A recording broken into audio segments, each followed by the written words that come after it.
Malgré une année 2022 compliquée et un gros risque de récession en 2023, certaines entreprises en ont quand même profité pour augmenter leurs dividendes de plus de 100%. Dans cette vidéo, tu vas découvrir 3 entreprises qui ont augmenté leurs dividendes récemment de plus de 100%, mais surtout si elles peuvent représenter un bon investissement ou si il faut absolument les fuir. Nous allons commencer par voir déjà quels sont les avantages pour les actionnaires.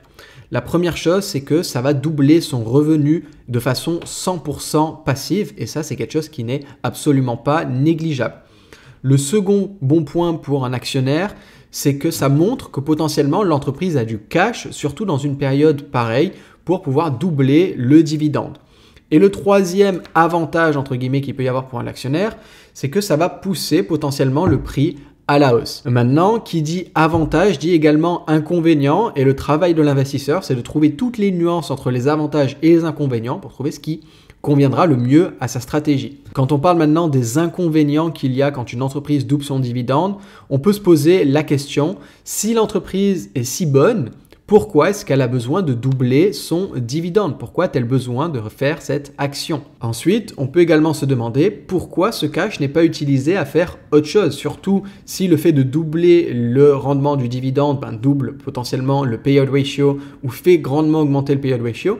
On pourrait se demander si cet argent ne serait pas mieux ailleurs pour du développement long terme. L'idée maintenant, ça va être de sortir de la théorie et d'aller dans des cas pratiques avec 3 entreprises qui ont doublé leurs dividendes récemment et on va regarder 3 critères sur chacune des entreprises.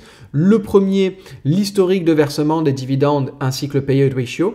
Le second, on va aller regarder les comptes de résultats et les bilans comptables de ces entreprises pour voir ce qu'elles ont dans le ventre et si elles montrent des signes de faiblesse ou de force particuliers. La première entreprise qui a récemment doublé son dividende est Wendy's, un fast-food américain. La market cap est de 4,79 milliards, donc c'est une mid-cap et le dividende est actuellement à 4,45% avec une hausse de 100% en janvier 2023. Quand on regarde maintenant les différents payout ratio et l'historique du dividende, on va d'abord aller sur payout ratio et on peut voir que là, on a un payout ratio pour le moment qui tourne autour de soit 50-60% et qui est prévu de passer à 107% au cours de l'année suivante suite au fait qu'il soit doublé. Donc, est-ce que ce sera viable sur le long terme? Je ne sais pas, mais déjà, ça, c'est le premier red flag, la première information qui nous dit on va peut-être éviter d'investir dans cette entreprise. Deuxième point, c'est quand on regarde l'historique du dividende, on peut voir qu'on n'a eu qu'une année consécutive avec une augmentation et une année sans réduction. Donc, on a quand même un dividende qui est en dents de scie, un dividende qui n'est pas vraiment fiable. Donc, pour investir dans du dividende, cette entreprise n'est pas là rien qu'avec ses stats, on voit que c'est pas vraiment l'entreprise qui va nous intéresser. Maintenant, quand on regarde les bénéfices nets par action, on peut voir qu'on a quand même une très jolie croissance au cours des dernières années, ce qui peut potentiellement expliquer le fait qu'on ait doublé le dividende. Mais quand on regarde les ventes, le chiffre d'affaires, et c'est pour ça qu'il faut toujours regarder le chiffre d'affaires et les bénéfices nets par action, et pas uniquement le bénéfice net par action. Quand on voit le chiffre d'affaires, on voit qu'il est largement en décroissance. Il a quasiment été divisé par 2 au cours des 10 dernières années. Donc là, il remonte un petit peu. Depuis 2017, on peut apercevoir une légère augmentation, une légère croissance, mais ça reste quand même ça reste faible et on reste surtout dans une courbe décroissante pour le moment. Donc encore un point qui peut faire peur aux actionnaires et qui n'est pas forcément bon, surtout si tu comptes investir dans du dividende avec l'optique de devenir rentier grâce à ça, donc de vivre de tes dividendes. On n'est vraiment pas ici à l'abri d'une coupure tout simplement, ou d'une réduction comme ça a été le cas dans le passé pour cette entreprise. Quand on regarde maintenant les actions en circulation, on voit qu'il y en a de moins en moins. Alors à première vue, c'est un bon point. On aime les entreprises qui ont ont des actions en circulation qui baissent. Néanmoins, là, on est sur une entreprise, j'ai plus l'impression qu'ils ont vraiment voulu faire baisser le nombre d'actions en circulation pour couvrir le fait que les ventes, ce soit pas trop ça, et augmenter artificiellement les bénéfices par action. À voir. Quand on regarde un petit peu les dettes, on peut voir que la dette par rapport à l'EBITDA, elle est quasiment 2 fois supérieure au niveau où elle devrait être. Concernant la dette par rapport au capital, on est également 2 fois supérieur au niveau où on devrait être. Et quand on regarde maintenant la couverture des intérêts, on est 4 fois inférieur à là où ça devrait être. Donc là, on a quand même beaucoup de red flags pour cette entreprise et ça devient vraiment pas intéressant d'y investir. Quand on regarde maintenant la courbe de l'action, on se rend compte que finalement l'action se porte pas si mal en bourse. On n'a pas une action qui est scandaleuse, qui est en train de chuter comme pas possible, et on a une action aussi qui a bien résisté à la crise de 2022 avec une baisse certes, mais globalement on résiste bien et surtout on a bien repris. Si on regarde là, depuis le plus bas qui a eu lieu en mai 2022, l'action a repris 41%. C'est quand même quelque chose de très intéressant et ça a été impacté par ce dividende augmenté de 100% très certainement. Donc là, on peut sentir grâce à ça que cette histoire du dividende qui double, qui passe à 100%, c'est vraiment pour sauver l'entreprise, c'est pour attirer des actionnaires et les faire venir acheter l'action afin que le cours ne s'effondre pas totalement et surtout qu'il y ait du cash qui rentre dans l'entreprise pour pouvoir investir et continuer de développer l'activité. Maintenant, déterminons quelle est la valeur intrinsèque de The Wendy's qui est actuellement cotée à 22,48 $. Si on se fie au modèle revisité de Benjamin Graham, qui est beaucoup plus conservateur et surtout qui met à jour une formule qui n'est plus vraiment valable avec les normes comptables actuelles, on aurait une entreprise qui devrait coter aux alentours de 15,53 $. Maintenant, quand on passe sur le modèle du discounted cash flow, on serait sur une entreprise plutôt cotée aux alentours de 21,8 $, en assumant une croissance de 9% du free cash flow durant les prochaines années, sachant que la moyenne jusqu'à présent est aux alentours de 21%. Quand on utilise maintenant le multiples valuation, donc ça veut dire la comparaison avec les autres entreprises qui sont globalement dans le même secteur, on tombe sur un prix aux alentours de 24 $, ce qui nous donne une moyenne pour tout en ajoutant le dividend discount.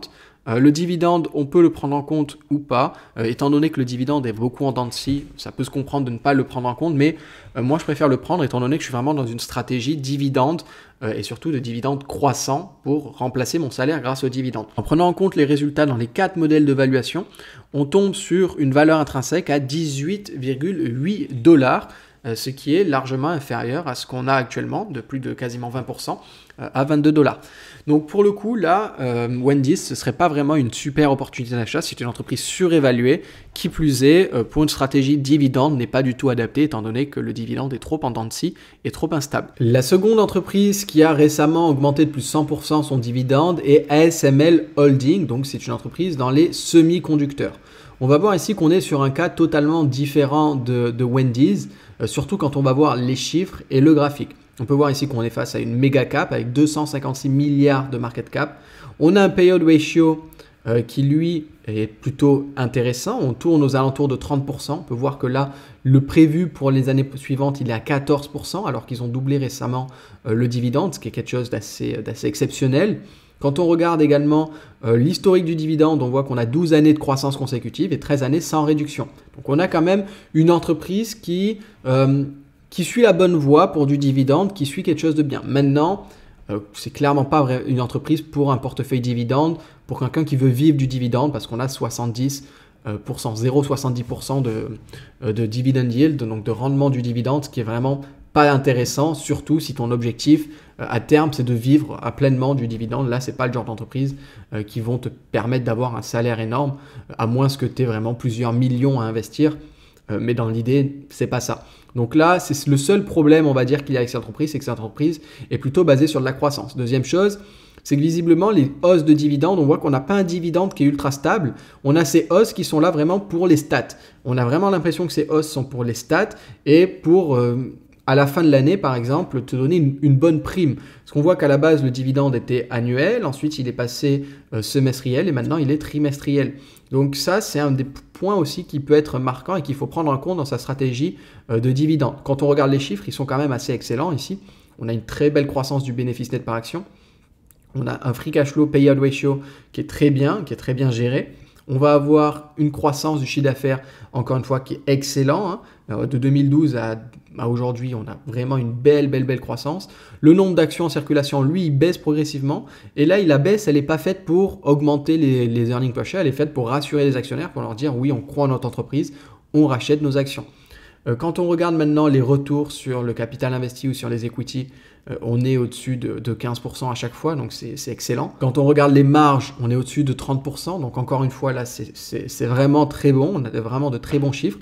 Et la dette est quasiment inexistante pour cette entreprise gère parfaitement sa dette, et ça c'est quelque chose qui est très appréciable. D'ailleurs, cette performance se reflète très bien sur le cours. On a une belle entreprise de croissance qui a bien explosé au cours des dernières années et surtout au cours des 4 dernières années où l'entreprise a pris depuis janvier 2019, l'entreprise à son maximum, elle avait pris 505%. Pendant la crise, elle a baissé de à peu près 59%, donc ça aurait pu représenter potentiellement une bonne opportunité. Et là, la reprise marque déjà un bon 77%. Donc là, on a vraiment une entreprise qui réagit bien, qui verse un dividende plus ou moins solide. Alors c'est pas vraiment le dividende que je vais recommander pour quelqu'un qui veut vivre du dividende, mais on reste sur une entreprise qui a un bon potentiel de croissance et qui a le potentiel de faire progressivement augmenter son dividende jusqu'à des chiffres qui sont particulièrement intéressants. La troisième entreprise, ce sont les chaînes de magasins Coles, qui là, on a un dividende à 6,5% qui a augmenté en 2022 de 100%. Avec une market cap à 3,4 milliards de dollars. Ici, on peut voir déjà, première chose qui choque, c'est le dividende qui n'est pas stable. Encore une fois, comme pour Wendy's, on a un dividende qui augmente que depuis un an, qui n'a pas réduit depuis un an et qui est en dents de scie. Et ça, c'est quand même quelque chose qui n'est pas appréciable. Deuxième point, ça va être par rapport au payout ratio. On voit qu'on a des payout ratios totalement instables, surtout avec des baisses, des hausses. Et donc quand les dividendes sont coupés, bien évidemment. Là, on voit qu'on a quand même une légère hausse qui n'est pas très bien. On voit qu'on passerait la barre des 65% pendant l'année en cours. Et ça, c'est quelque chose qui est vraiment pas terrible, surtout quand on regarde par rapport au free cash flow. Là, on commence à être sur des choses qui sont pas très intéressantes. Les earnings per share, on peut voir qu'on a eu une année négative en 2021 et que le reste, on est sur quelque chose de très plat. On n'a pas vraiment de croissance, on a eu des pics en 2022, mais on n'a pas vraiment de croissance, on est très plat. Quand on regarde également les sales, on est très plat également, pas vraiment de croissance, il n'y a pas grand-chose. Et malgré tout, malgré le fait qu'il y ait quand même une belle politique de rachat d'actions, on voit qu'on n'a pas des earnings per share qui augmentent. Donc ça, c'est quand même assez inquiétant et c'est vraiment pas terrible. Quand on regarde maintenant les retours sur les capitaux et sur le capital investi, on a quelque chose autour de 12% et 8%, alors qu'on devrait être aux alentours plutôt de 15-20%. Donc ça, c'est quand même quelque chose qui n'est pas super intéressant et qui n'est pas de bon présage. Quand on regarde les marges, pareil, on est autour de 5%, ça devrait être beaucoup plus, ça devrait être autour de 10-20%, donc c'est pas terrible. Et quand on regarde la dette, on peut voir qu'à chaque fois, la dette est au-dessus du niveau recommandé. Donc par rapport à l'EBITDA, on est à 4,21 alors que ça devrait être autour de 3. Et par rapport au capital, on est à 0,66 alors qu'on devrait être autour de 0,5. Pour la couverture des intérêts, on est 3 fois inférieur à ce qu'on devrait être. Et donc ça, c'est quand même un point assez négatif. Quand on regarde le graphique, maintenant, on voit qu'il n'y a aucune surprise. On est sur une entreprise qui ne performe pas depuis un bon moment et le graphique ne performe pas vraiment. Alors pour ceux qui achètent, les petits malins qui arrivent à acheter au plus bas et revendre au plus haut, à chaque fois, c'est potentiellement du 200% qu'ils font. Mais on va dire l'investisseur normal, l'investisseur particulier de tous les jours, et il a très peu de chances d'investir au plus bas. D'ailleurs, quasiment personne n'a des chances d'investir au plus bas. Et donc, potentiellement, lui, il va investir à une médiane. Et donc, ce sera soit il sera en perte de 40%, soit il sera en gain de 40% à peu près. Donc, c'est quand même pas super intéressant, surtout pour une entreprise de ce style qui fait du plat. Donc là, vraiment, le dividende, encore une fois, qui augmente de 100%, c'est plus pour éviter qu'on ait visiblement un marché qui tombe trop, pour éviter d'aller chercher trop bas ici sur le marché et pour potentiellement le relancer à la hausse afin qu'on reste dans cette espèce d'énorme range. C'est vraiment, j'ai l'impression, pour ça qu'ils ont lancé cette politique de dividende. Donc à faire très attention à cette entreprise parce que visiblement elle n'a pas vraiment de solidité. C'est tout pour cette vidéo. Pense à récupérer en lien dans la description la liste des 50 entreprises qui reversent un dividende depuis plus de 20 ans avec une note de sûreté. Si cette vidéo t'a plu, pense à lâcher un pouce bleu et abonne-toi en activant la petite cloche pour recevoir une notification à la sortie des prochaines vidéos. Pour conclure la vidéo, tu dois prendre en compte que les 3 entreprises que je t'ai présentées, elles sont issues de recherche uniquement parce qu'elles ont les caractéristiques, à savoir 100% d'augmentation du dividende. Ce n'est pas pour autant que j'ai investi dedans. D'ailleurs, je ne possède aucune action parmi ces 3 entreprises. Donc, fais bien attention, investis en faisant tes propres recherches. Et cette vidéo n'est en aucun cas un conseil en investissement. Sur ce, je te dis à très vite pour une prochaine vidéo. Ciao, ciao!